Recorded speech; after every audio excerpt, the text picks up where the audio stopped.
ಮತ ನಮ್ಮದು, ಲೀಡರ್ಶಿಪ್ ಇನ್ಯಾರ ಬಳಿಯೋ ಇದೆ. ರಾಜ್ಯದಲ್ಲಿ ದಲಿತರಿಗೆ ಸಿಎಂ ಆಗುವ ಅವಕಾಶ ಸಿಗಲಿಲ್ಲ. ರಾಜ್ಯ ರಾಜಕೀಯದಲ್ಲಿ ಮತ್ತೆ ದಲಿತ ಸಿಎಂ ಕೂಗು. ಕೆಫೆಯ ಬಾಂಬ್ ಸ್ಫೋಟ ಪ್ರಕರಣ ಮತ್ತೊಂದು ಆಯಾಮ. ಆರೋಪಿ ಸುಳು ಕೊಟ್ಟವರಿಗೆ 10 ಲಕ್ಷ ರೂಪಾಯಿ.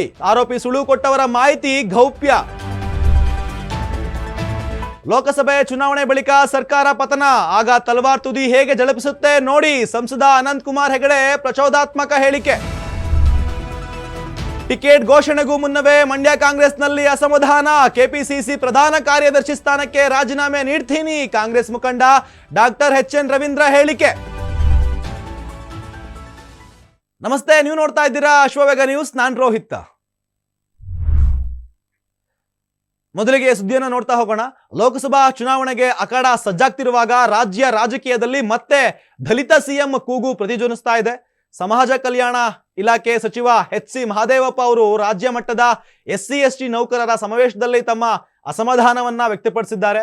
ರಾಜ್ಯದಲ್ಲಿ ದಲಿತರಿಗೆ ಸಿಎಂ ಆಗುವ ಅವಕಾಶ ಸಿಗ್ಲಿಲ್ಲ ಅಂತ ಬೇಸರವನ್ನ ವ್ಯಕ್ತಪಡಿಸಿದ್ದಾರೆ ಎಚ್.ಸಿ. ಮಹದೇವಪ್ಪನವರು. ನಾನು ಪ್ರಿಯಾಂಕಾ ಖರ್ಗೆ, ಮಲ್ಲಿಕಾರ್ಜುನ ಖರ್ಗೆ ಅವರ ಈ ನೀತಿಯನ್ನ ರೂಪಿಸುವ ಸ್ಥಾನದಲ್ಲಿ ಇಲ್ಲ. ದಲಿತರು ರಾಜ್ಯದಲ್ಲಿ ಒಗ್ಗಟ್ಟಾಗಿ ಪಕ್ಷಕ್ಕೆ ಮತ ನೀಡಿದ ಬಳಿಕವೂ ಪುನಃ ಸಿಎಂ ಸ್ಥಾನ ಕೊಡಿ ಅಂತ ಕೇಳುವ ಪರಿಸ್ಥಿತಿ ಇದೆ. ಮತ ನಮ್ಮದು, ಲೀಡರ್ಶಿಪ್ ಇನ್ಯಾರ ಬಳಿಯೋ ಇದೆ. ಇದಕ್ಕೆ ನಾವು ನಮ್ಮ ನಾಯಕತ್ವ ಬೆಳೆಸದಿರೋದೇ ಕಾರಣ ಅಂತ ಬೇಸರವನ್ನ ವ್ಯಕ್ತಪಡಿಸಿದ್ದಾರೆ. ಇನ್ನು ಕರ್ನಾಟಕದಲ್ಲಿ ಪ್ರಭಾವಿ ದಲಿತ ನಾಯಕರಿದ್ರು ಸಿಎಂ ಸ್ಥಾನ ಸಿಗಲಿಲ್ಲ.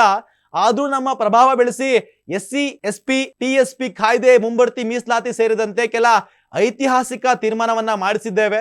ಸಿದ್ದರಾಮಯ್ಯ, ಯಡಿಯೂರಪ್ಪ, ದೇವೇಗೌಡರು ಯಾಕೆ ಸಿಎಂ ಆದ್ರು? ಡಾಕ್ಟರ್ ಜಿ ಪರಮೇಶ್ವರ್, ಮಲ್ಲಿಕಾರ್ಜುನ್ ಖರ್ಗೆ ಅವರಾಗ್ಲಿ ನಾನಾಗ್ಲಿ ಸಿಎಂ ಯಾಕಾಗ್ಲಿಲ್ಲ? ಇದು ಇವತ್ತಿನ ದೇಶದ ರಾಜಕೀಯ ಸನ್ನಿವೇಶ ಅಂತ ಎಚ್.ಸಿ. ಮಹದೇವಪ್ಪನವರು ಬೇಸರವನ್ನ ವ್ಯಕ್ತಪಡಿಸಿದ್ದಾರೆ. ಇನ್ನು ಬೆಂಗಳೂರಿನ ರಾಮೇಶ್ವರಂ ಕೆಫೆಯ ಬಾಂಬ್ ಸ್ಫೋಟ ಪ್ರಕರಣದಲ್ಲಿ ತನಿಖೆ ಮುಂದುವರಿತಾ ಇದೆ. ಬ್ಲಾಸ್ಟ್ ಆಗಿ 6 ದಿನ ಕಳೆದರೂ ಸ್ಫೋಟಕ ಬ್ಯಾಗ್ ಇಟ್ಟು ಹೋದವನನ್ನ ಪತ್ತೆ ಮಾಡಲಿಕ್ಕಾಗಿಲ್ಲ. ಆರೋಪಿಗಾಗಿ ತೀವ್ರ ಶೋಧ ನಡೆಸ್ತಾ ಇರುವ ರಾಷ್ಟ್ರೀಯ ತನಿಖಾ ಸಂಸ್ಥೆ NIA ಸುಳಿವು ಕೊಟ್ಟವರಿಗೆ 10 ಲಕ್ಷ ರೂಪಾಯಿ ನಗದು ಬಹುಮಾನವನ್ನ ಘೋಷಣೆ ಮಾಡಿದೆ. ಶಂಕಿತ ಉಗ್ರನ ಫೋಟೋ ಸಮೇತ ಪೋಸ್ಟ್ ಮಾಡಿರುವ NIA ಆರೋಪಿ ಸುಳಿವು ಕೊಟ್ಟವರ ಮಾಹಿತಿ ಗೌಪ್ಯವಾಗಿ ಇಡಲಾಗತ್ತೆ. ಸುಳಿವು ಸಿಕ್ಕಲ್ಲಿ ಇನ್ನೊಮ್ಮೆ ಹೇಳ್ತೀನಿ, 082029510900 ಮತ್ತು 8904241100. ಇನ್ನೊಮ್ಮೆ ಹೇಳ್ತೀನಿ, 8904241100 ಈ ನಂಬರ್ಗೆ ಕರೆ ಮಾಡಿ ಮಾಹಿತಿ ನೀಡಲು ಮನವಿಯನ್ನ ಮಾಡಿದೆ. ಆರೋಪಿ ಸುಳಿವು ಕೊಟ್ಟವರಿಗೆ 10 ಲಕ್ಷ ರೂಪಾಯಿ ನಗದು ಬಹುಮಾನ ನೀಡೋದಕ್ಕೆ ಪ್ರಕಟಣೆಯಲ್ಲಿ ತಿಳಿಸಲಾಗಿದೆ.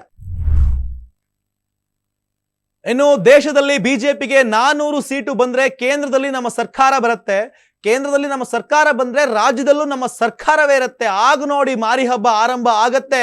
ಆವಾಗ ನಮ್ಮ ತಲವಾರ್ನ ತುದಿ ಹೇಗೆ ಝಳಪಿಸುತ್ತೆ ನೋಡಿ ಅಂತ ಸಂಸದ ಅನಂತ್ ಕುಮಾರ್ ಹೆಗಡೆ ಮತ್ತೆ ಪ್ರಚೋದಾತ್ಮಕ ಹೇಳಿಕೆಯನ್ನ ನೀಡಿದ್ದಾರೆ. ಲೋಕಸಭಾ ಚುನಾವಣೆ ಬಳಿಕ ರಾಜ್ಯದಲ್ಲಿ ಸರ್ಕಾರ ಪತನ ಆಗತ್ತೆ. ಅದಕ್ಕಾಗಿ ಬಿಜೆಪಿ ನಿಮ್ಮಲ್ಲಿ ವಿನಂತಿ ಮಾಡುತ್ತೆ, ಪ್ರತಿಯೊಂದು ಓಟಿಗೂ ಮಹತ್ವ ಇದೆ. ಈ ಹಿಂದೆ ಸರ್ಕಾರ ಕೇವಲ 1 ಮತದ ಅಂತರ ಸೋಲಾಗಿ ವಾಜಪೇಯಿ ಪ್ರಧಾನಿ ಸ್ಥಾನದಿಂದ ಕೆಳಗಿಳಿದು ಬಂದ್ರು. ಬರುವ 2 ತಿಂಗಳ ಚುನಾವಣೆಯಲ್ಲಿ ಪ್ರಕ್ರಿಯೆ ಮುಗಿದು ಹೋಗಿರುತ್ತೆ. 5 ರಿಂದ 10 ದಿನಗಳ ಅವಧಿಯಲ್ಲಿ ಚುನಾವಣೆ ದಿನಾಂಕ ಘೋಷಣೆ ಕೂಡ ಆಗತ್ತೆ. ಏಪ್ರಿಲ್ ಕೊನೆ ವಾರದಲ್ಲಿ ಚುನಾವಣೆ ಮುಗಿಯತ್ತೆ. ಅಲ್ಲಿವರೆಗೆ ನಾವು ಕೆಲಸ ಮಾಡಬೇಕಾಗಿದೆ. ಮುಂದಿನ 2 ತಿಂಗಳಲ್ಲಿ ಚುನಾವಣೆ ಬರ್ತಾ ಇದೆ. ಎಲ್ಲರೂ ಪ್ರಚಾರ ಮಾಡಬೇಕು ಅಂತಿಲ್ಲ, ಹೊಸಬರಿಗೆ ಮೋದಿ ಬಗ್ಗೆ ಹೇಳಬೇಕಷ್ಟೇ ಸಾಕು. ಮತ್ತೊಮ್ಮೆ ಮೋದಿಗೆ ಅವಕಾಶ ಕೊಡಬೇಕು ಅಂತ ಮನವಿಯನ್ನ ಅನಂತ್ ಕುಮಾರ್ ಹೆಗಡೆ ಮಾಡಿದ್ದಾರೆ. ಇನ್ನು ಟಿಕೆಟ್ ಘೋಷಣೆಗೂ ಮುನ್ನವೇ ಮಂಡ್ಯ ಕಾಂಗ್ರೆಸ್ನಲ್ಲಿ ಅಸಮಾಧಾನ ಭುಗಿಲೇಳ್ತಾ ಇದೆ. ಮೊದಲ ಟಿಕೆಟ್ ಪತನವಾಗಿದೆ. ಮುಂಬರುವ ಲೋಕಸಭಾ ಚುನಾವಣೆಯಲ್ಲಿ ಯಾರು ಸ್ಪರ್ಧೆ ಮಾಡಬೇಕು ಅನ್ನೋದನ್ನ ಸ್ಥಳೀಯರ ಜೊತೆ ಚರ್ಚಿಸದೆ ಏಕಪಕ್ಷೀಯವಾಗಿ ತೀರ್ಮಾನ ತೆಗೆದುಕೊಂಡಿರೋದನ್ನ ವಿರೋಧಿಸಿ ಕೆಪಿಸಿಸಿ ಪ್ರಧಾನ ಕಾರ್ಯದರ್ಶಿ ಸ್ಥಾನಕ್ಕೆ ರಾಜೀನಾಮೆಯನ್ನು ನೀಡುತ್ತಿದ್ದೇನೆ ಅಂತ ಕಾಂಗ್ರೆಸ್ ಮುಖಂಡ ಎಚ್.ಎನ್. ರವೀಂದ್ರ ಹೇಳಿದ್ದಾರೆ.